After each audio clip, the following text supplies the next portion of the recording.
Donc, prosternons devant le Seigneur et puis nous allons remettre toutes choses entre ses mains. Prions.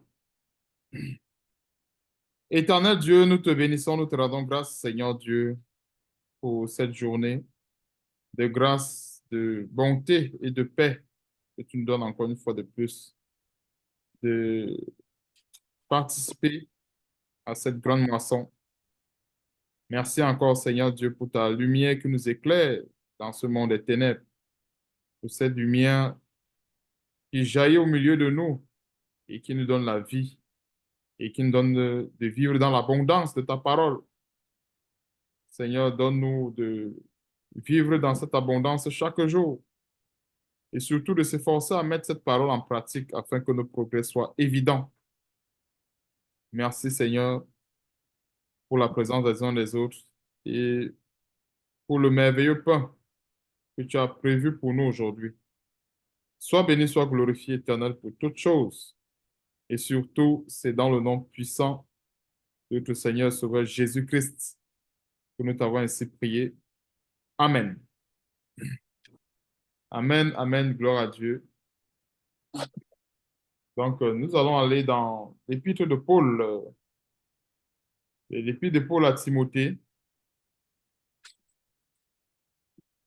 Donc, épître de Paul à Timothée, c'est deux Timothée. On voit l'épître de Paul à Timothée. 2 Timothée chapitre 2.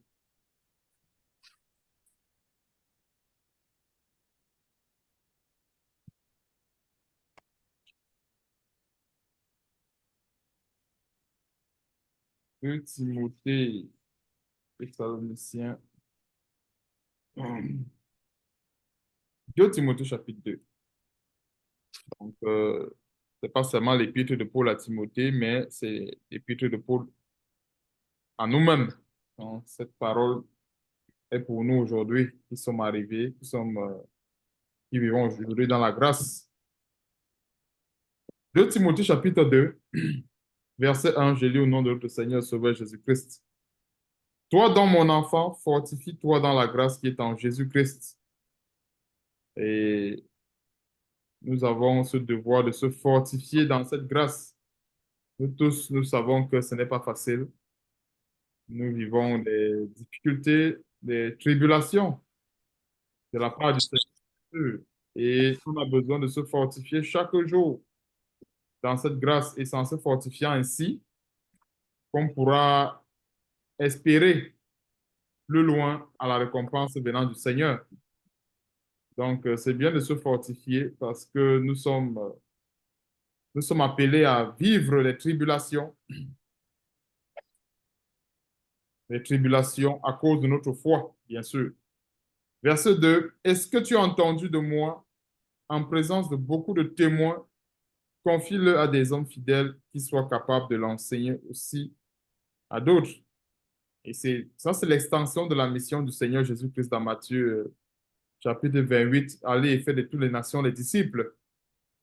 Donc, les disciples du Seigneur sont ceux-là qui ont la charge de répandre l'évangile, qui ont la charge d'enseigner, qui ont la charge de faire luire la lumière du Seigneur au milieu du peuple de Dieu. En fait, parmi les chrétiens.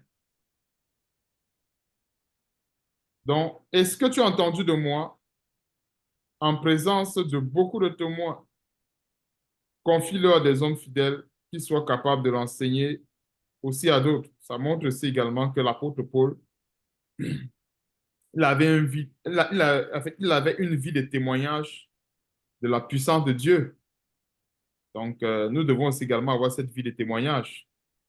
Et c'est pour cela que la vie du chrétien, c'est quelque part, en fait, la vie du chrétien doit être comme, un peu comme la Bible. Nous sommes censés vivre comme la Bible le recommande.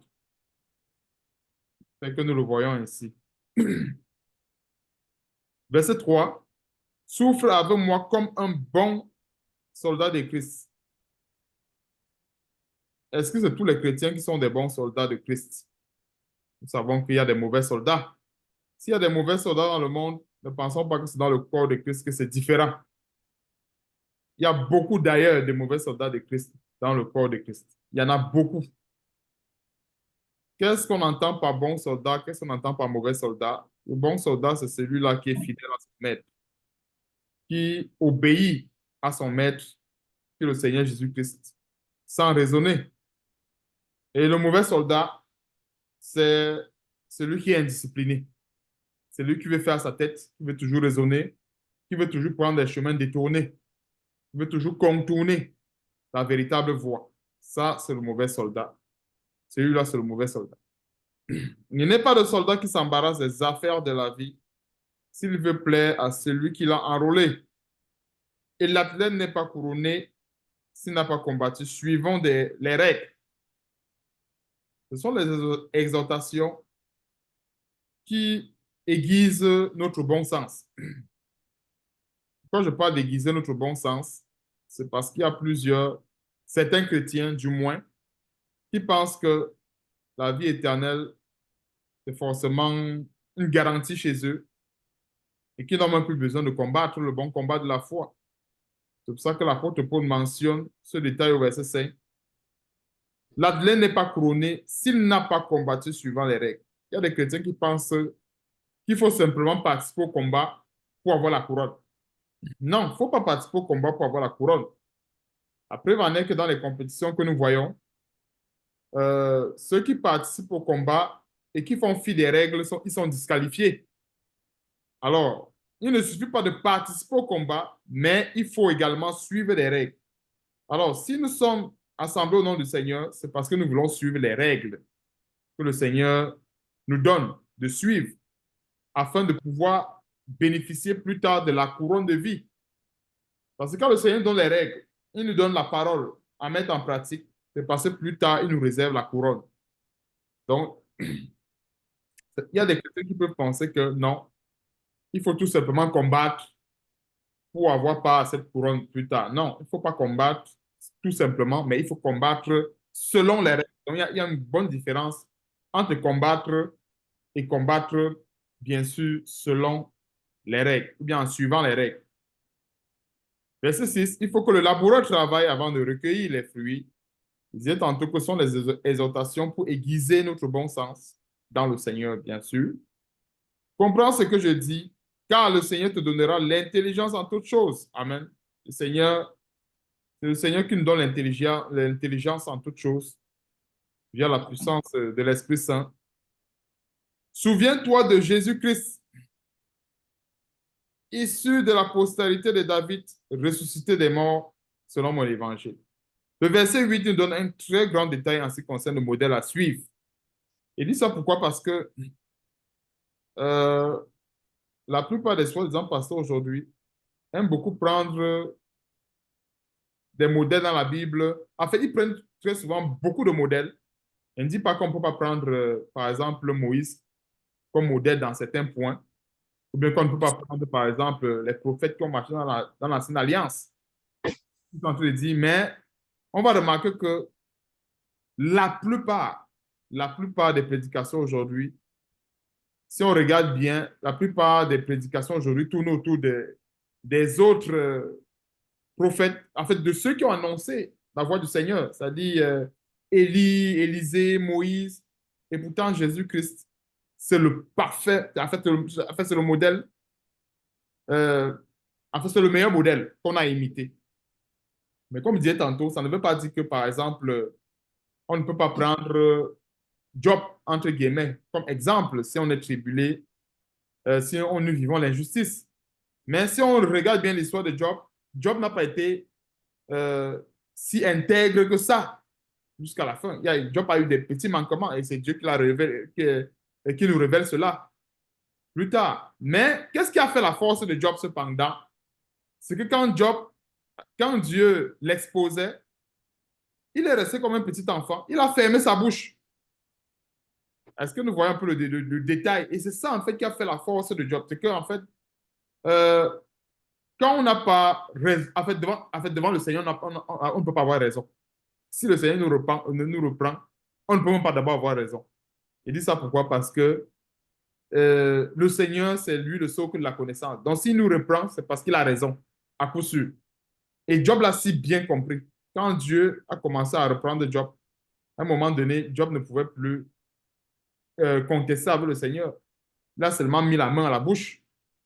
Et pourtant, si on examine charnellement, je précise bien charnellement, l'histoire de Job, on ne va pas voir de faute. On va dire, mais qu'est-ce que Job a fait? Qu'est-ce que Job a fait? Mais Dieu a pu trouver les manquements. Dieu a dit, regarde telle chose. Est-ce que tu connais ceci? Est-ce que tu connais cela? Ou un peu pour essayer de... Dieu a un peu voulu mettre Job devant... euh, Dieu a voulu l'éprouver en disant que, en fait, ce que moi je suis en train de faire, je sais pourquoi je le fais. Donc, des fois, on peut penser que Dieu est injuste quand, par exemple, il permet certaines choses. Dieu n'est pas injuste. On peut traverser des situations assez désagréables, comme nous voyons le cas de Job. Mais la ligne rouge, c'est que nous ne devons jamais euh, entrer dans une certaine confrontation avec Dieu, avec le Créateur. Le vase d'argile ne dit pas au potier, pourquoi m'as-tu fait ainsi? Bien, pourquoi j'ai telle forme? Pourquoi j'ai la forme ovale au lieu d'avoir la forme cubique? Hein? Nous sommes l'argile entre les mains du potier. Donc, nous, en tant qu'argile et tout, on ne peut pas dire au potier, mais qu'est-ce que tu fais? Donc, c'est bien important de comprendre ces détails afin de cheminer pleinement dans la grâce et en évitant de pécher aussi également contre Dieu. Souviens-toi de Jésus-Christ. Alors, en se souvenant de Jésus-Christ, quel est le souvenir autant pour moi que nous avons de Jésus-Christ? Il est écrit dans Philippiens chapitre 2 que le Seigneur Jésus-Christ s'est humilié à Dieu et j'aime bien le détail, jusqu'à la mort sur la croix. Vous savez tous que, je prends un exemple dans ce monde. Il y a des personnes qui, je donne peut-être des exemples simples. Il y a des personnes, par exemple, euh, qui ont eu des élévations. Je prends peut-être l'exemple d'une personne qui n'avait pas le travail hier. Exemple. Il ne pouvait pas s'offrir certains biens ou certains services. Hier, on voit comment cette personne était là, dans un état de pitié, malheureux et tout. Mais maintenant, comme la personne a eu le travail après 2, 3 semaines, on voit que directement la personne change. Ouais, pourquoi est-ce que je prends cet exemple? C'est pour dire que le Seigneur Jésus-Christ, avant d'aller à la croix, il était même déjà élevé. Il était élevé pourquoi? Il y a même je crois qu'il y a un chapitre qui nous montre comment est-ce que, quand il est entré dans une ville, on criait Hosanna, on déposait les palmiers, on l'accueillait, Hosanna, Hosanna. Alors, ça, c'est quelque chose qui pouvait monter dans le cœur. C'est quelque chose qui pouvait monter facilement dans son cœur. Et accepter d'aller à la croix, c'est une façon pour le Seigneur de dire à Dieu que devant ta volonté, ma gloire est nulle. Mon, je voulais dire, euh, mes galons sont anéantis. Ma force est anéantie devant ta gloire, devant ta volonté. C'est en fait ce que nous devons nous dire devant la volonté de Dieu. Devant la volonté de Dieu, euh, nous sommes tout petits et on doit se faire petit devant la volonté de Dieu. Donc, c'est un grand détail qu'on peut se souvenir du Seigneur Jésus-Christ. Comment il s'est humilié. Et je dis bien, avant d'aller à la croix, le Seigneur Jésus-Christ, il y avait beaucoup qui venaient à lui, faisait des grands miracles. Il a ressuscité d'ailleurs les morts. Et comme je citais l'histoire où il est entré dans une ville et les gens commençaient à crier Hosanna, on a mis les palmiers et tout ça pour l'accueillir comme un roi. Donc, c'est pour dire quelque part qu'il a reçu euh, des prémices quand même de l'élévation, une certaine élévation même étant sur la terre. Mais pour lui, ce qui l'intéressait, c'est l'élévation que son père lui réservait. Et si nous voyons un peu que c'est la même chose qui doit nous intéresser, il peut arriver que sur cette terre, nous soyons élevés. C'est vrai. Au même titre que moi, Meshach, Shadrach, et Abednego. Si on rentre dans l'histoire de Meshach, Shadrach, Abednego, ce n'était pas n'importe qui. Je crois que c'est dans l'histoire de Daniel. Allons jeter un peu un coup d'œil pour voir un petit détail du Seigneur Jésus-Christ. Ce sont des histoires comme ça que nous devons constamment lire et ça nous aidera à, ça nous aidera à rester en fait, ça nous aidera beaucoup plus dans la foi, surtout quand la chair veut s'enorgueillir. Donc, c'est dans Daniel, euh, Daniel chapitre 3.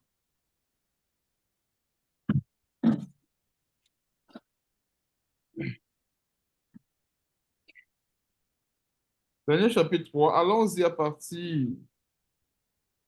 euh, à partir du verset.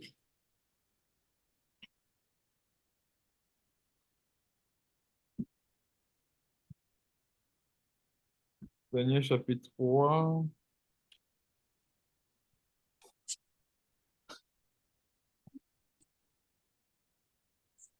Bon, à partir du verset 9. Il prit la parole et dit au roi Nebuchadnezzar, ô roi, vis éternellement, tu as donné un ordre d'après lequel tous ceux qui entendraient le son de la trompette, du chalumeau, de la guitare, de la sambuc, du psalterion, de la cornemuse et de toutes sortes d'instruments devraient se prosterner et adorer la statue d'or, et d'après lequel quiconque ne se prosternerait pas et n'adorerait pas serait jeté au milieu d'une fournaise ardente. Or, il y a des Juifs à qui tu as remis l'intendance de la province de Babylone, Shadrach, Meshach, Abednego, hommes qui ne tiennent aucun compte de toi, ô roi, ils ne servent pas tes dieux et ils n'adorent point la statue d'or que tu as élevée. Alors, le verset 12 nous révèle la position de Shadrach, Meshach, Abednego, dont le roi avait remis entre les mains l'intendance d'une province. Donc, ils n'avaient pas un petit poste. Parce qu'il y a des chrétiens aujourd'hui, quand ils ont des postes, des grands postes, ils ne veulent plus servir Dieu. En fait, ils trouvent, en fait, ça devient pour eux l'occasion de se faire des amis, et etc. On voit bien que Meshach, Shadrach, Abednego ici, eux ne faisaient, en fait, eux, ils avaient à cœur d'obéir à Dieu. Et c'est pour ça que malgré la grande responsabilité qu'ils avaient, la grande considération que le roi les donnait, parce que pour donner l'intendance, euh, comme cela de toute une province à quelqu'un, il faut vraiment avoir une bonne considération aux yeux du roi. Et c'est le roi qui les avait remis l'intendance de cette province. Donc, ce n'est pas vraiment un petit... aujourd'hui, on dirait peut-être, c'est pas, s'il faut parler un peu, en fait, remarquer un peu, enfin, assimiler un peu ça à notre intendance actuelle. Peut-être on va dire peut-être les gouverneurs ou les sous-préfets ou les préfets, etc. S'il faut parler un peu dans ceux qui représentent l'État, on va un peu passer dans chaque pays. Si on prend peut-être le Cameroun, le gouverneur, c'est lui qui coiffe la province et ainsi de suite. Donc, en fait, on va un peu prendre cela ainsi.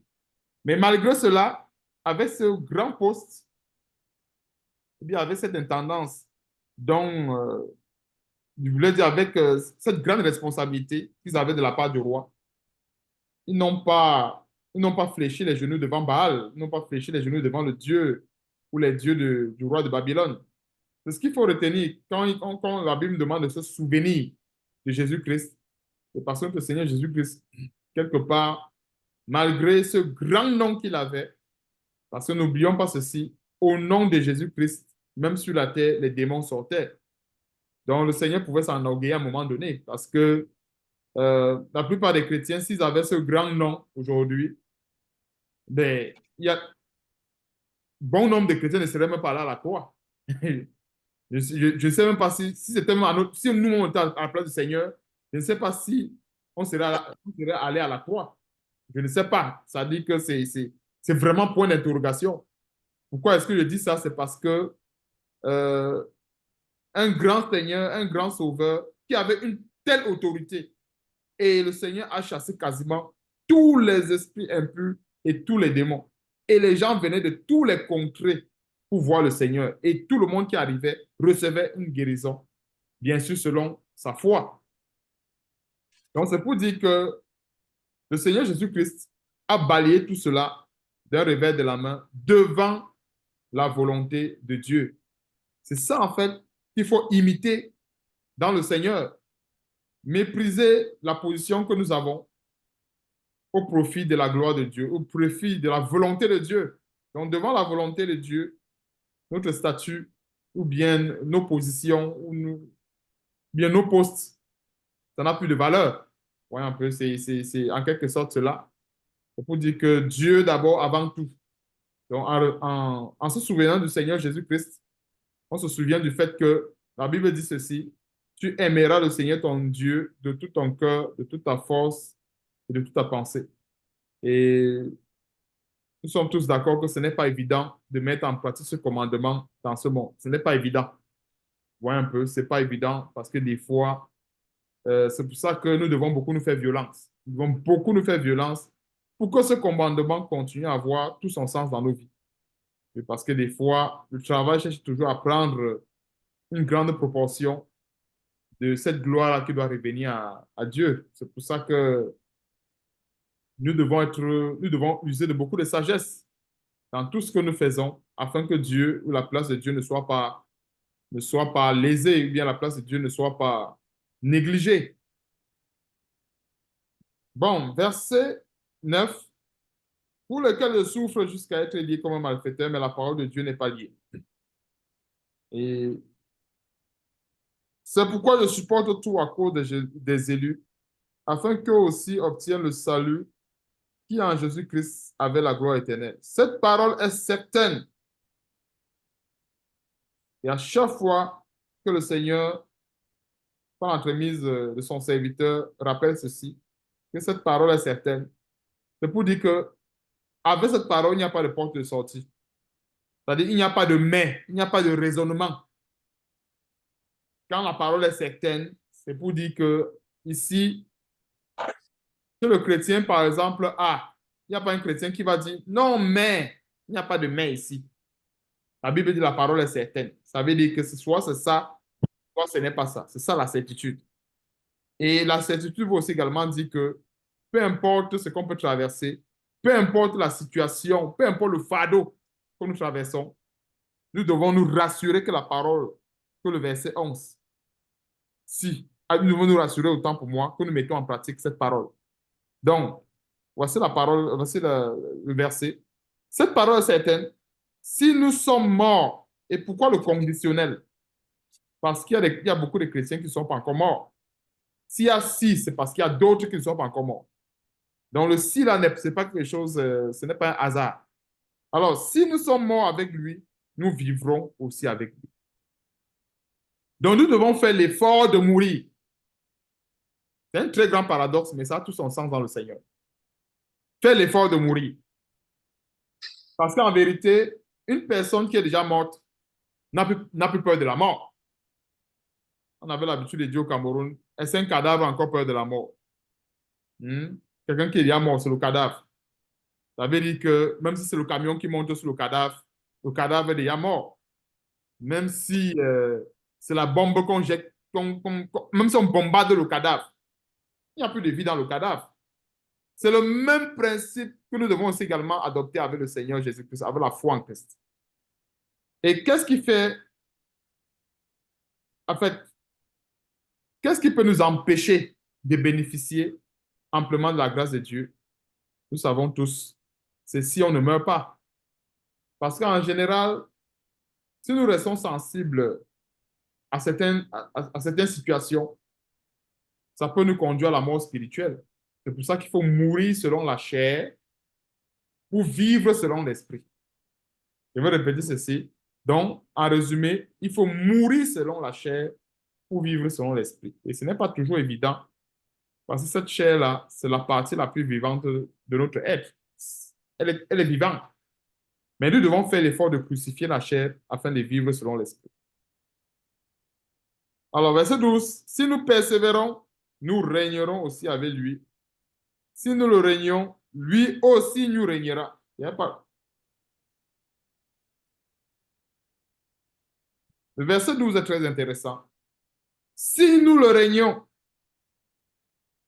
et personne ne peut nier que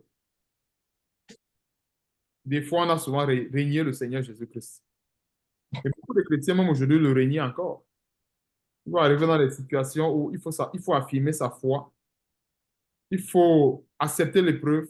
Il y a plusieurs qui vont chercher la porte de sortie, soit par les mensonges, par les raisonnements, soit par... Ils vont chercher une porte de sortie et régner le Seigneur. Imaginons, peut-être dans le du point, peut-être le plan du travail, imaginons un chrétien qui a fait une bêtise, mais une vraie bêtise, quoi. Ça dit que ça peut valoir un licenciement, ça peut valoir, ça peut valoir. Est-ce que c'est toi qui as fait telle chose? Non, ce n'est pas moi. On va penser que non, c'est aussi simple que ça. Non, la personne vient de régner le Seigneur Jésus-Christ. La Bible dit quoi? Le Seigneur Jésus-Christ, c'est lui qui est la parole de Dieu.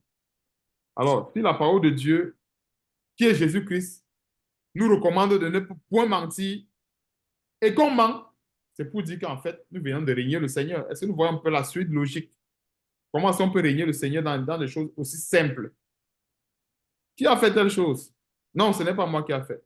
Et ça peut, de toute façon, c'est que bon, si elle dit que c'est moi, peut-être ça va être une folle l'autre, peut-être on va me licencier, peut-être je vais perdre mon boulot, peut-être, ou bien peut-être je vais avoir telle sanction et je ne vais pas pouvoir supporter. Je traverse des difficultés, je traverse telle chose, telle chose. Nous devons être prêts à tout perdre pour dire la vérité. Alors, celui qui ne va pas dire la vérité à ce moment-là, il aura fait quoi? Il aura régné le Seigneur Jésus-Christ. Il aura régné. Et c'est pour ça que même avec Pierre, quand il a régné le Seigneur Jésus-Christ, on a demandé, mais toi aussi, tu étais avec ces hommes-là. Il a dit non, tu n'étais pas avec eux. Donc, des fois, ça peut arriver. Ça peut arriver qu'on traverse des situations pareilles où, par exemple, il faut dire la vérité, même si ça va nous coûter cher. C'est vrai, il faut le dire. Et en disant cette vérité, nous serons en train de glorifier le nom du Seigneur Jésus-Christ. Parce que le chrétien qui va mentir à ce moment sera en train de glorifier le nom de Satan. Et de l'autre côté, il sera en train de régner le Seigneur Jésus-Christ. C'est bien important parce qu'il y a beaucoup qui vont dire, non, je n'ai jamais régné mon Seigneur. Pensant que régner le Seigneur Jésus-Christ, c'est tout simplement dire, oh Seigneur, je t'ai régné. Non, c'est pas ça. Déjà, fuir ses responsabilités, c'est régner le Seigneur Jésus-Christ. Nous avons fait quelque chose de mal, assumons, acceptons. Même si peu importe ce que ça va valoir, assumons cela. Dans verset 13, si nous sommes infidèles, il demeure fidèle. La Bible ne dit pas que si nous sommes infidèles, lui aussi devient infidèle. On a vu à peu près des suites logiques. On a un peu vu quand nous regardons les versets 11 et 12. Si on le réunit, il nous réunit. Hein? Mais verset 13, si nous sommes infidèles, ainsi lui aussi, il devient infidèle. Non, il demeure plutôt fidèle car il ne peut se régner lui-même. Rappelle ces choses en conjurant devant Dieu qu'on évite les disputes de mots qui ne servent qu'à la ruine de ceux qui écoutent. Et moi, en général, j'ai très souvent constaté que les disputes de mots, c'est en fait, c'est lorsque, en général, il y a des raisonnements parmi les chrétiens. Telle personne veut défendre son péché, telle personne veut défendre son égarement. Maintenant, il y a les disputes de mots. Tel mot, ça veut dire ceci, tel mot, ça veut dire cela. Donc, on doit éviter les disputes de mots. Efforce-toi de te présenter devant Dieu comme un homme éprouvé. Est-ce que nous voyons qu'il y a les efforts là-dessus? Efforce-toi. Ce n'est pas évident. Et partout où nous voyons efforce-toi, c'est parce que Dieu est conscient que ce n'est pas évident. Il est conscient. Et comme il est conscient de cela, il ne dit pas que non, Ne t'efforce plus, laisse. Tu ne peux pas te présenter devant moi comme un homme éprouvé. Il dit non, efforce-toi de te présenter devant Dieu comme un homme éprouvé, un ouvrier qui n'a point à rougir, qui dispense directement la parole de la vérité.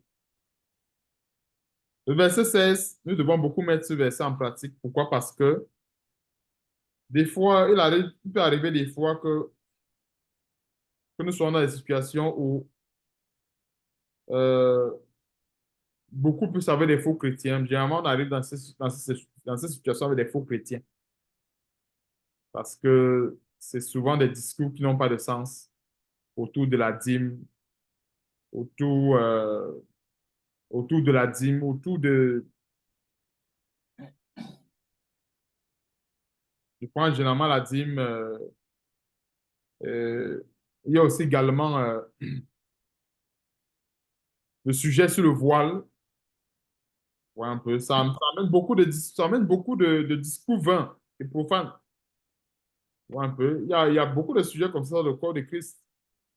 Et tu vas venir commencer à dire, ben, est-ce que tu sais que Jésus-Christ est Dieu et tout ça? Des discours vains et profanes. Donc, nous devons éviter cela, car ceux qui les tiennent avanceront toujours dans l'impiété et leur parole rongera comme la gangrène. De ce nombre sont Hyménée et Philette, qui se sont détournés de la vérité, disant que la résurrection est déjà arrivée. Donc, voici un sujet qui a occasionné ces discours vains et profanes, c'est la résurrection. Donc, nous voyons qu'il n'y a rien de nouveau sous le soleil, parce que en 2017, il y avait ceux qui prônaient que le Seigneur Jésus-Christ allait revenir en 2017. En 2015, il y a aussi également certains soi-disant pasteurs qui ont prophétisé que le Seigneur Jésus-Christ allait revenir. Si je ne me trompe pas, il y avait aussi également une autre prophétie pour 2020.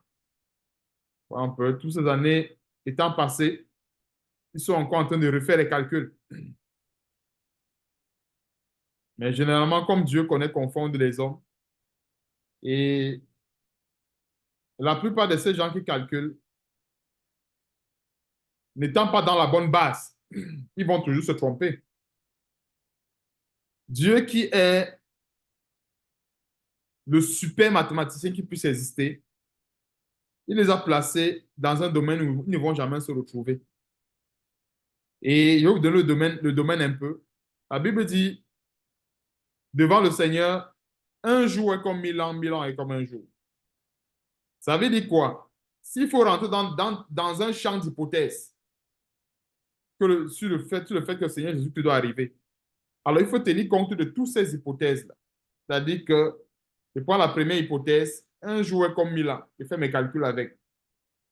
Et quand je dis un jour est comme 1000 ans, c'est pour dire que si je suis en 998, je suis toujours dans une certaine probabilité de un jour qui est à peu près comme 1000 ans. 1000 ans comme un jour. Il faut aussi également émettre cette hypothèse, faire les calculs avec. Donc, on voit que c'est de la folie. Pourquoi? Parce que il y a quasiment une possibilité à l'intérieur. Et de l'autre côté, nous voyons aussi également la parole de Dieu qui nous dit que personne ne sait. Pour le jour du Seigneur, personne ne le sait. Marc chapitre 13, verset 32. Même le Fils ne le sait pas, le Seigneur Jésus-Christ, mais le Père seul le sait. Quand on dit un jour, quand la Bible dit que devant Dieu, 1000 ans est comme un jour, ça ne veut pas dire que 1000 ans, c'est un jour.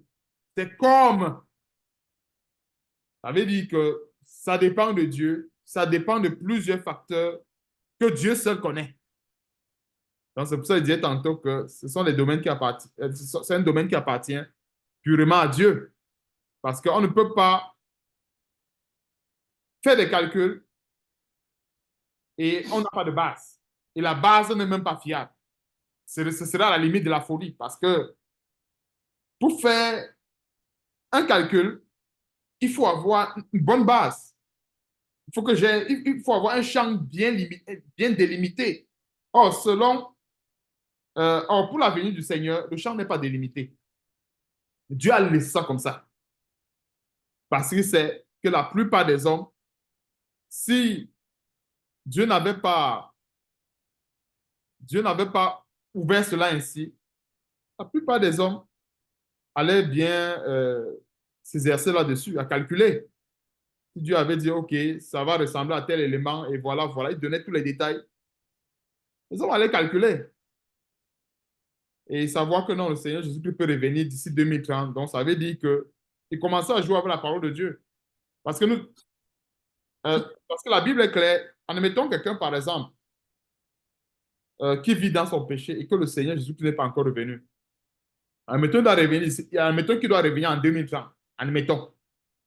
Il vit dans son péché jusqu'à peut-être moins de 2 semaines.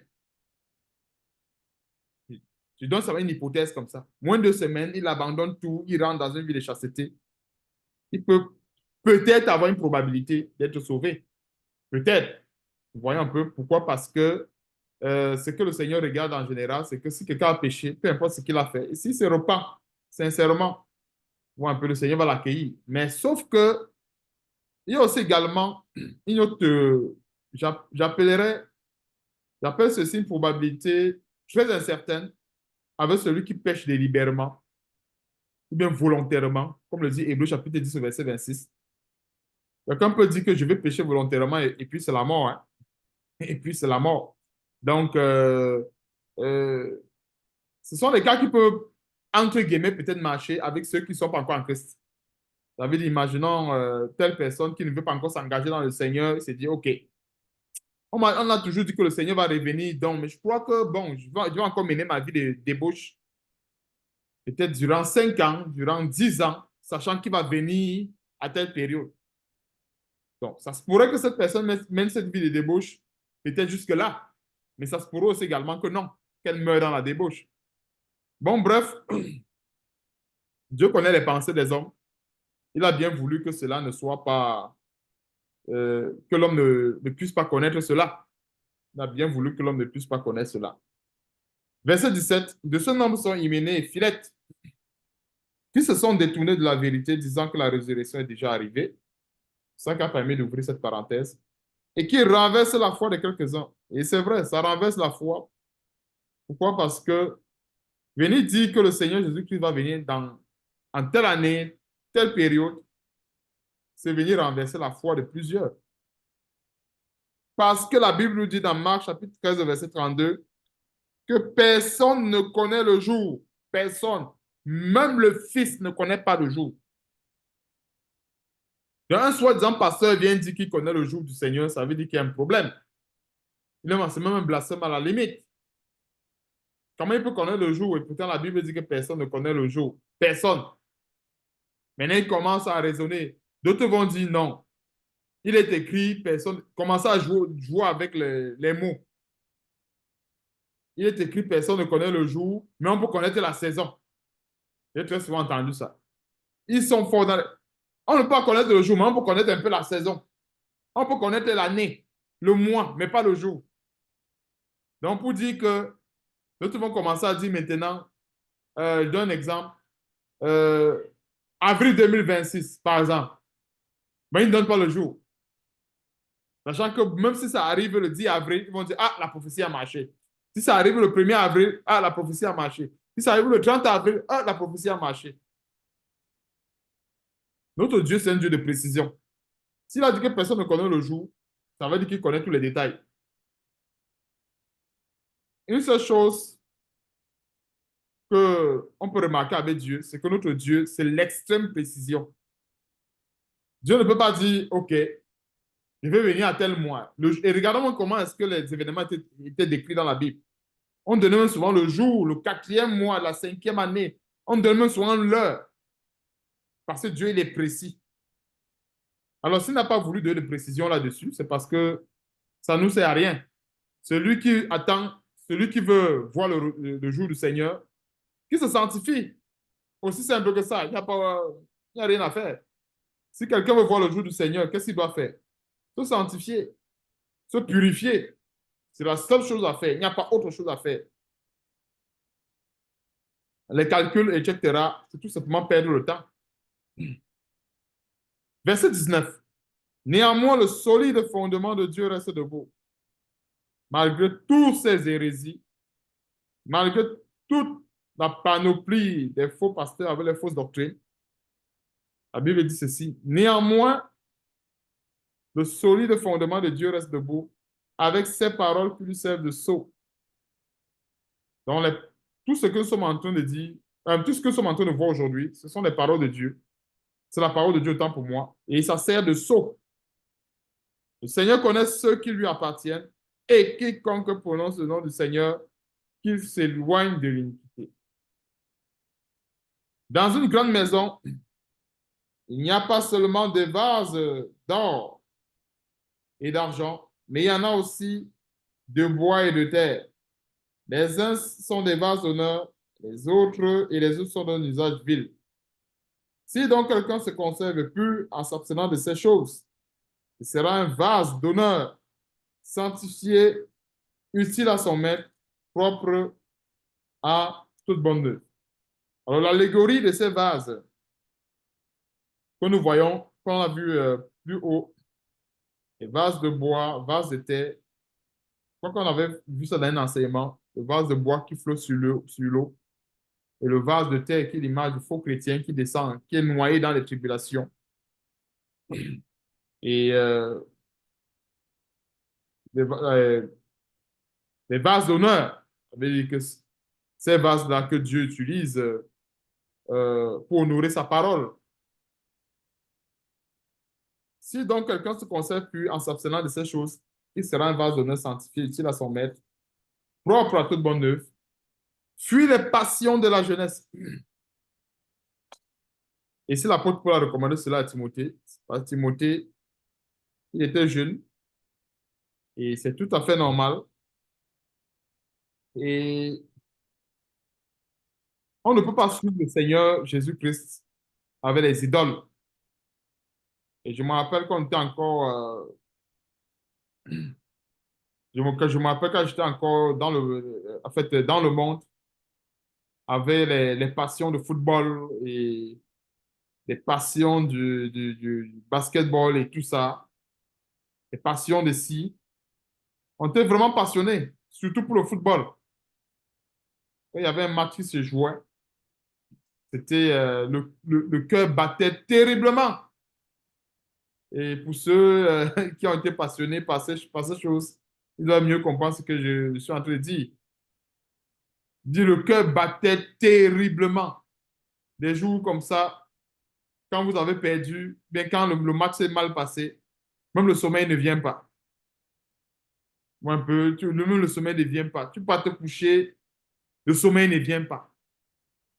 Tu restes là, tu es anxieux. Et c'est là où, quand la Bible demande de fuir les choses, hein, c'est parce que Dieu sait. Et c'est la même chose quand on a les idoles dans le cœur. On a les idoles il y a d'autres que ça va être la musique, les stars du monde. Et il y a d'autres personnes, je ne sais pas, il y avait, quand j'avais suivi le témoignage à l'époque de quelqu'un qui disait que elle aimait tellement, c'est un star ou c'est une star, à telle enseigne que je ne me rappelle plus vraiment bien de la circonstance. En fait, il y a des gens qui ont tellement leur idole, à telle enseigne que quand l'idole est malade, c'est la personne qui est malade, deux fois plus. Et imaginons une personne que son idole, c'est Cristiano Ronaldo. Il apprend que Cristiano Ronaldo est hospitalisé. Dès qu'il apprend cela, même s'il est bien portant, lui-même aussi également, il est hospitalisé dans son cœur. Il est tellement malheureux parce que son idole est hospitalisé. Et c'est ça, les passions. C'est ce que fait les passions. Et Dieu a fait le cœur de l'homme pour y habiter. Dieu a fait le cœur de l'homme pour y habiter. Et je suis en train de comprendre le détail par rapport au cœur de l'homme. En fait, ce qui se passe, pourquoi est-ce que les hommes souffrent? C'est parce que les hommes, en général, ne mettent pas celui qu'il faut dans ce cœur-là. Je vais répéter ceci. Et ça va être une grande thérapie également pour nous, surtout pour ceux qui... en fait, une grande thérapie pour être délivré des maladies cardiovasculaires et des palpitations et tout. Je dis ça pourquoi? Parce que le cœur de l'homme, Dieu a fait le cœur de l'homme pour que ce cœur se tourne à lui, en fait, se tourne vers lui. En d'autres termes, Dieu, en fait, le cœur de l'homme est fait pour recevoir Dieu, de manière plus simple. Le cœur de l'homme est fait pour recevoir Dieu. En fait, quand l'homme met autre chose dans son cœur, ça finit par le détruire. Remarquons, les hommes qui vont mettre le travail dans le cœur, qui vont mettre, par exemple, ça peut être l'amour pour une femme, elle va mettre l'amour, par exemple, de son mari, l'amour de ce, en fait, comme dans le monde, l'amour des copains. En fait, tout ce qu'on va mettre dans le cœur, autre que Dieu, ça va détruire la personne finalement. Pourquoi? Pour la simple raison que, je crois que vous avez à la réponse, Dieu est fidèle. Ça veut dire quoi? Si je mets Dieu dans mon cœur, je suis sûr que je n'aurai jamais d'AVC. Mais par contre, si je mets les matchs de football, si c'est peut-être telle personne-là, moi je m'appelais souvent dans le monde, où tu vas dire, ah, je t'aime jusqu'à mourir et tout ça, les belles paroles. Et même dans la plupart des mariages, il y a très souvent des personnes, au départ, avant de se marier, oh, tu es mon ceci, machin. Après 2, 3 jours, ce n'est plus ça. C'est le divorce, le cœur fait mal, et ainsi de suite. C'est normal. Parce que le cœur de l'homme, Dieu l'a conçu pour y habiter lui-même. C'est-à-dire que le cœur de l'homme, en quelque sorte, c'est comme la maison de Dieu, figurativement parlant. Dieu veut habiter dans ce cœur-là. Pourquoi? Parce que si Dieu habite dans notre cœur, et bien si Dieu habite dans nos cœurs, qu'est-ce qui va se passer? La parole de Dieu, tout va couler. L'obéissance à la parole de Dieu, ça va couler. Quand, quand nous revenons dans le jardin au départ, avant le péché, quand Adam et Ève étaient 100% à Dieu, Ève n'a rien demandé à... Non, Adam n'a rien demandé à Dieu. C'est Dieu qui a suscité une aide semblable à Adam.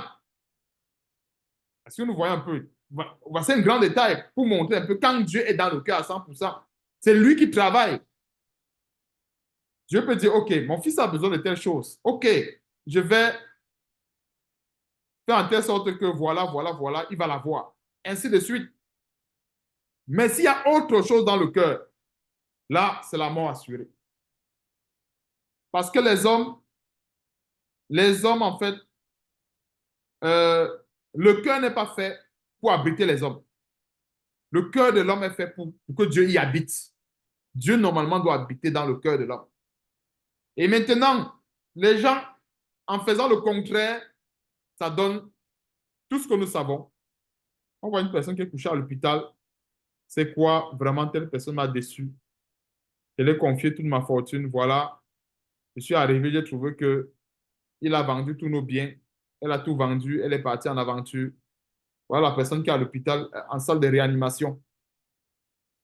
Pourquoi tu as fait ça? Oh, je l'aimais. Je pensais que oh, on devait faire notre vie ensemble, machin, machin, machin. Voilà.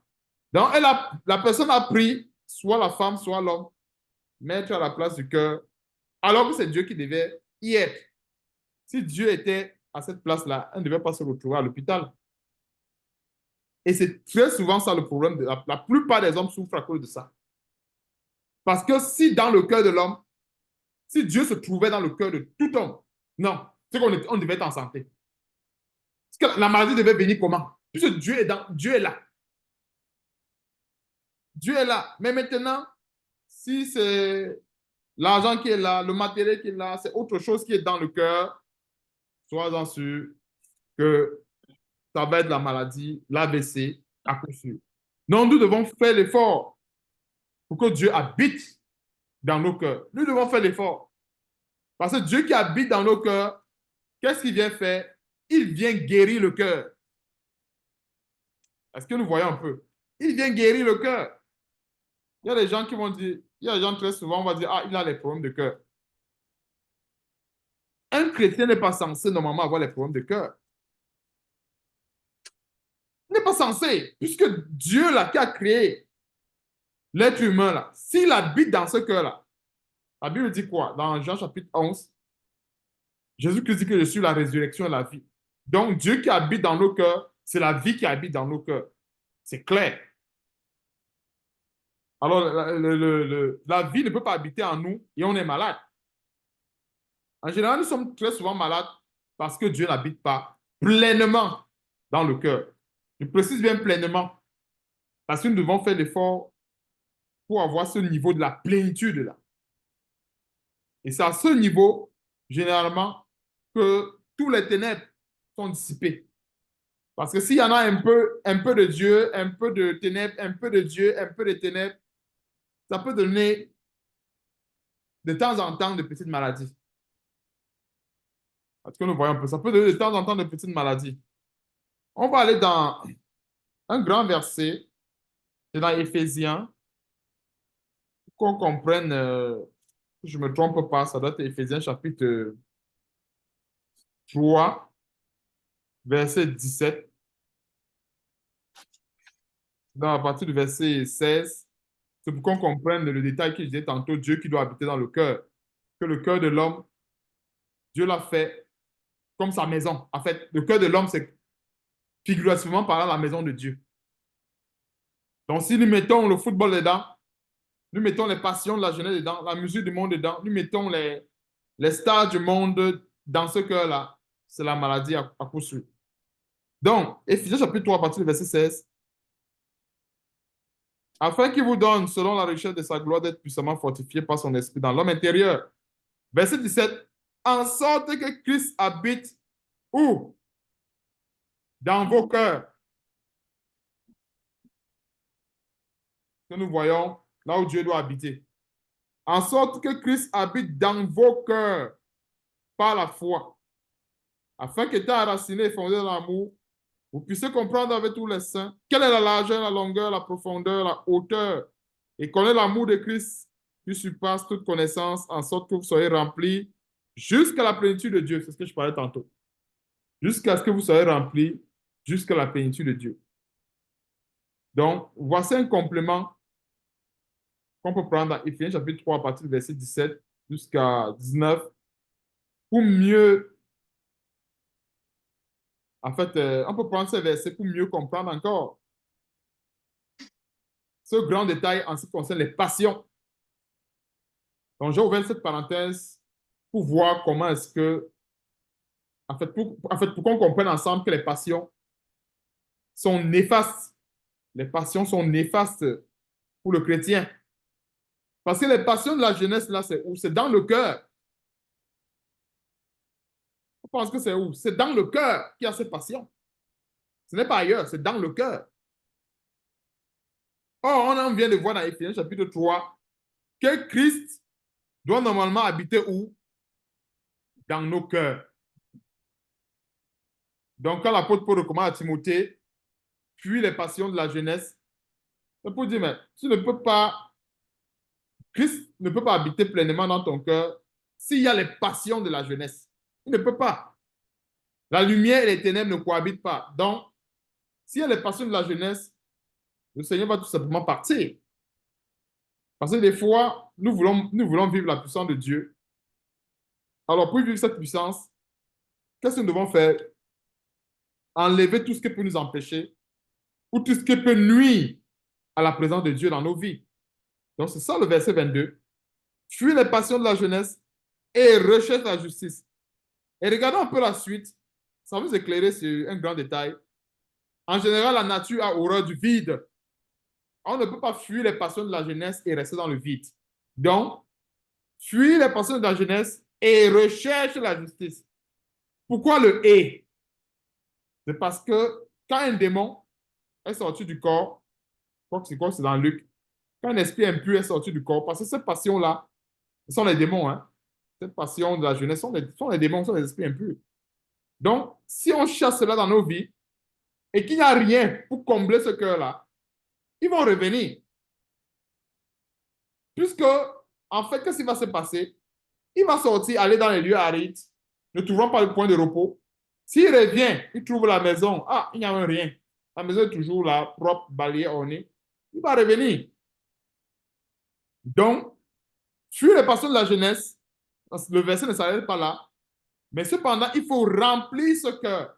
Parce qu'un cœur qui était rempli par les passions de la jeunesse a besoin plutôt d'être rempli de la justice, de la foi, de la charité, la paix.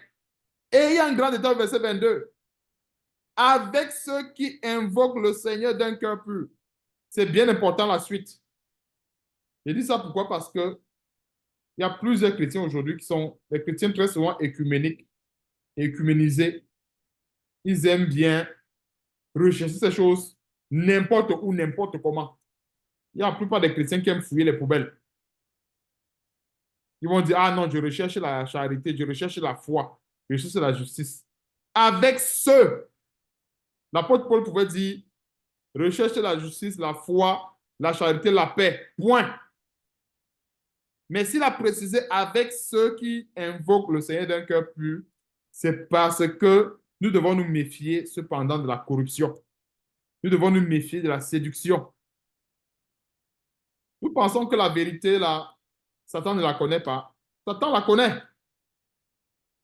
Satan connaît. Des fois, Satan fonctionne en général avec ce que j'appelle les demi-vérités. Il va dire une chose vraie, une chose mauvaise. Ou bien il va donner 99% vrai et 1% mauvais. Voilà comment Satan fonctionne. Or, nous devons rechercher autant pour moi ces choses avec ceux qui invoquent le Seigneur d'un cœur pur. Alors, ces gens-là qui invoquent le Seigneur d'un cœur pur, ce sont ces gens-là qui ont à cœur de vivre pleinement la sanctification, qui ont à cœur de se dépouiller de tout péché, de tout fardeau qui enveloppe facilement la chair. Voilà ces gens qui vivent d'un cœur pur. Et non des personnes qui recherchent plutôt à demeurer dans leur péché, qui cherchent les versets pour se fortifier davantage dans le péché. On a vu en commençant que l'apôtre Paul disait fortifie-toi dans la foi qui est dans au verset 1. Fortifie-toi dans la grâce qui est en Jésus-Christ. Il y a plusieurs chrétiens, malheureusement, qui se fortifient dans leur égarement. Oui, c'est un paradoxe qui a tout son sens également. Qui se fortifient dans leur égarement, de quelle façon? Il faut rester dans le péché et chercher des versets pour se fortifier dans ce péché-là et rester dedans. Or, nous nous fortifions dans la grâce qui est en Jésus-Christ. Repousse les discussions folles, verset 23, et inutiles, sachant qu'elles font naître des querelles. Or, il ne faut pas qu'un serviteur du Seigneur ait des querelles. Voilà pourquoi il faut repousser ces choses. Il doit au contraire avoir de la condescendance pour tous, être propre, enseigné, doué de patience. Il doit redresser avec douceur les adversaires, avec l'espérance que Dieu leur donnera la repentance pour arriver à la connaissance de la vérité. Et que revenir à leur bon sens, ils se dégagent des pieds du diable qui s'est emparé d'eux pour les soumettre à sa volonté. Donc, en repoussant les discussions folles et inutiles, c'est une façon de se préserver du mal. Parce que des fois, il y a des débats où ça finit par la chair, ça finit par des animosités, ça finit par des querelles. Et si ça finit par des querelles, ce n'est pas une bonne chose. Il ne faut pas qu'un serviteur de Dieu ait des querelles. Donc, redresser avec douceur les adversaires, c'est une façon de leur donner quelque part une porte. En fait, j'appelle ça une voie pour la repentance.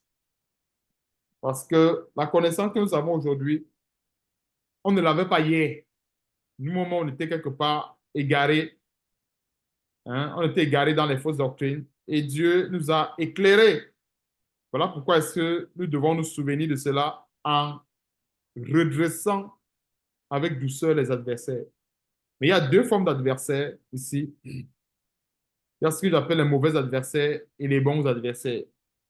Alors, quand je parle des mauvais adversaires, c'est qu'il y a ceux qui viennent uniquement pour te tenter ou bien pour chercher querelle. Mais il faut toujours les repousser, que ce soit les bons ou mauvais, les repousser toujours avec douceur. Ouais, un peu, parce on peut discerner quand quelqu'un vient pour des querelles.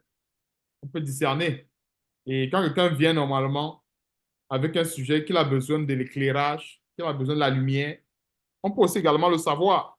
Parce qu'il y a plusieurs personnes qu'on peut discerner dans leur démarche que non, cette personne ne veut pas être éclairée. Et elle vient plutôt faire des querelles, elle vient plutôt engager des querelles et des discussions folles. Ça, on ne doit pas normalement se mêler à ces choses. Donc, ce sont des exhortations pratiques et ça touche quasiment tous les domaines de la vie d'un chrétien. Parce que ces choses, ces discussions, ces querelles, c'est beaucoup plus dans le milieu chrétien. Parce que on ne peut pas, en fait, avec les gens du monde, il n'y a même pas sujet à se quereller. Parce que nous comprenons un peu. Il n'y a pas sujet à se quereller parce que c'est le jour et la nuit. Mais généralement, c'est avec les faux chrétiens, avec les chrétiens, j'appelle ça des chrétiens pharisiani, des, des chrétiens qui ont l'esprit des pharisiens. C'est-à-dire qui ont été tellement corrompus par le levain des pharisiens, mais au plus haut point. Donc, les pharisianistes, les chrétiens pharisianistes, beaucoup plus. Et très souvent avec eux, il y a des débats à ne plus finir. Mais en principe, la parole de Dieu, ce n'est pas un débat. Et nous devons tous avoir, être comme les enfants. C'est-à-dire, quand nous lisons la parole de Dieu, on doit le comprendre de la manière la plus simple possible. La manière la plus simple. La manière la plus simple, c'est que quand tu dis à un enfant, un plus un, tu dis peut-être un enfant, un plus un égale à combien? L'enfant va me dire 2. L'enfant ne va pas me sortir des équations à ne plus finir dans un plus un. Mais par contre, si je dis un plus un et que je donne un ensemble précis, là, il faut réfléchir. Parce qu'il faut que la réponse que je donne soit conforme à l'ensemble que j'ai donné. Est-ce que nous comprenons un peu là où je vais en venir? Pour dire, en fait, l'enfant, c'est ça. Je dis à un enfant un plus un, il va te dire 2. Mais si je dis un plus un, je donne un ensemble précis. Il va dire, OK, donne-moi la réponse peut-être selon tel ensemble. Il va falloir que la réponse, la réponse donnée soit conforme à l'ensemble qui a été donné. Donc, que Dieu soit loué et qu'il nous donne de veiller sur ces paroles et que nous soyons toujours fortifiés et surtout dans le dépouillement des œuvres mortes parce que Dieu veut vraiment habiter dans nos cœurs. Des fois, nous sommes malades, si on regarde bien l'origine de nos maladies, la plupart des gens qui sont malades, angoissés, le cœur, les palpitations et autres, parce que Dieu n'est pas là. Dieu n'est pas dans ce cœur. Dieu ne peut pas être dans un cœur, ou Christ ne peut pas habiter dans un cœur et il y a la maladie. Ça, ce n'est pas possible. Hein, il y a quelqu'un qui ment et ça ne peut pas être Dieu qui ment. Parce que la Bible dit que Jésus-Christ lui dit qu'il est la résurrection et la vie. Donc, le cœur de l'homme n'est pas fait pour s'encombrer des futilités et même nos enfants. C'est pour ça que la Bible dit quoi? Celui qui va aimer son père, sa mère, sa femme, son mari, plus que moi, n'est pas digne de moi. Voilà aussi également les versets qui nous permettent de comprendre que non, rien ne doit habiter dans le cœur du chrétien, rien que Dieu. Si Dieu habite dans nos cœurs, alors il va attirer tout ce qui est conforme à ce cœur-là. Et c'est la même chose. Admettons une personne, par exemple, une femme comme homme, qui recherche, une femme qui cherche un mari, et, en fait, qui a besoin d'un mari, peut-être selon le Seigneur, et une femme, lui, un homme qui a besoin, par exemple, d'une femme selon le Seigneur, la plus grande clé, déjà, c'est de rechercher Dieu. Parce que si Dieu habite dans le cœur, Dieu va attirer tout ce qui est semblable à lui dans ce cœur-là. Parce qu'en général, beaucoup font comment? Beaucoup mettent la charrue avant les bœufs. Dans la plupart du temps, j'ai très souvent vu les chrétiens faire ceci. C'est-à-dire, ils se calquent déjà sur une femme ou sur un mari. Ah, Seigneur, j'ai trouvé telle personne. Euh, souvent, c'est comment là? il y avait souvent ce genre de prière. Moi, je ne me rappelle plus trop. Je crois que vous avez compris un peu là où je vais en venir. C'est-à-dire, mettre un peu Dieu dans un fait accompli. C'est-à-dire, ne pas donner le choix à Dieu de dire non. C'est-à-dire, dire à Dieu que non. Voilà. Seigneur, c'est mon mari, c'est ma femme. Changer son cœur. Voilà. Voilà, je crois que c'est beaucoup plus ça que je voulais dire. Que Seigneur, c'est mon mari que j'ai trouvé, et ainsi de suite. Tu as dit ceci, que tu donneras les désirs de mon cœur. Les gens commencent à réciter des versets sans même comprendre. Et pourtant, si on voit le psaume 37, allons un peu, avant de terminer, ça c'est le dernier verset. Allons un peu dans le psaume 37. Beaucoup doivent citer cela même sans comprendre. Et quand on cite cela rapidement, on ne peut pas comprendre le verset. Le psaume 37, verset 4. Psaume 37, verset 4. Fais de l'Éternel tes délices et il te donnera ce que ton cœur désire. Donc, beaucoup vont déjà calquer le choix sur quelque chose, sur une femme, sur un homme, en disant, ah non, Seigneur, tu as dit que si je fais de ta parole mes délices, tu me donneras ce que mon cœur désire. Voilà ce que mon cœur désire. Non. Lisons bien le verset. Fais de l'Éternel tes délices et il l'a émis pour qui? Pour Dieu. C'est Dieu qui donne. Donc, ce n'est pas nous qui allons chercher. Ce n'est pas le chrétien qui va chercher et dit à Dieu, voilà, c'est ça qui fait. Non. Et moi, je me rappelle même, nous quand on était petits, c'est ce qu'on faisait avec nos parents. C'est que tu as besoin, par exemple, du pain. Quand tu demandes le pain à papa, tu le demandes même, et le pain me y a dans la bouche. Si vous voyez un peu, je ne sais pas si vous avez eu ça. On avait vraiment des systèmes là pour demander. C'est-à-dire, le père a laissé le pain sur la table. Et j'ai besoin du pain. Je m'en vais, je coupe le pain. Je commence déjà à manger. Et puis, je demande au père, papa, est-ce que je peux avoir le pain? J'ai déjà mangé une bonne partie. Est-ce que vous voyez un peu? Comment que la demande n'a plus de sens? Puisque j'ai même déjà pris, parce que j'ai même presque mangé la moitié du pain. Et la plupart des chrétiens font pareil. C'est-à-dire qu'ils ont déjà calqué le choix quelque part, ils sont déjà fermés quelque part. Mais, et puis ils demandent à Dieu, Seigneur, tu as dit que tu me donneras ce que mon cœur désire. Or, il l'a mis pour Dieu. Et pour laisser, euh, et pour que Dieu, enfin, pour laisser cette place-là à Dieu, on a besoin de l'inviter d'abord dans nos cœurs. Et c'est lui maintenant qui va dire, OK, j'attire telle personne, j'attire ceci, j'attire telle personne à moi. En fait, ce n'est pas seulement dans le cadre marital, mais ça peut aussi également, on peut également le comprendre dans plusieurs choses. Donc, puisse Dieu nous donner l'intelligence, comme on a vu tantôt, pour mieux comprendre ces choses et surtout pour éviter les pièges du diable. Donc, on va donc rendre grâce à Dieu. Nous allons rendre grâce à Dieu, plaise à Dieu, et puis c'est vrai la semaine prochaine. Prions. Éternel notre Dieu, nous te bénissons, nous te rendons grâce, Seigneur, pour cette exhortation que tu nous as donnée. Seigneur, nous voulons te remercier pour des grandes leçons que tu nous as données à travers ces épîtres de Paul à Timothée. Merci, Seigneur Dieu, pour tes meilleurs plans. Merci pour tes desseins dans nos vies. Donne-nous surtout, Père éternel, de mettre ceci en pratique. Donne-nous surtout encore, Seigneur Dieu, d'observer ces paroles et que ces paroles soient gravées dans nos cœurs. Seigneur, nous voulons une fois de plus te bénir pour la disponibilité de cette parole qui se fait de plus en plus rare. Merci encore, Seigneur, de nous avoir choisis, de nous avoir, d'avoir jugé dignes, de nous avoir jugé dignes, autant pour moi, de porter cet évangile, car nous ne méritons même pas tes grâces. Mais Seigneur, c'est toi qui nous as choisis afin que nous puissions consommer de cette bonne nourriture qui fait du bien à nos âmes. Merci encore, Seigneur, pour tes grâces, pour ta bonté, ta miséricorde, et surtout que la gloire et l'honneur te reviennent à toutes choses. Et c'est dans le nom puissant de notre Seigneur Sauveur Jésus-Christ que nous t'avons ainsi prié. Amen. Amen.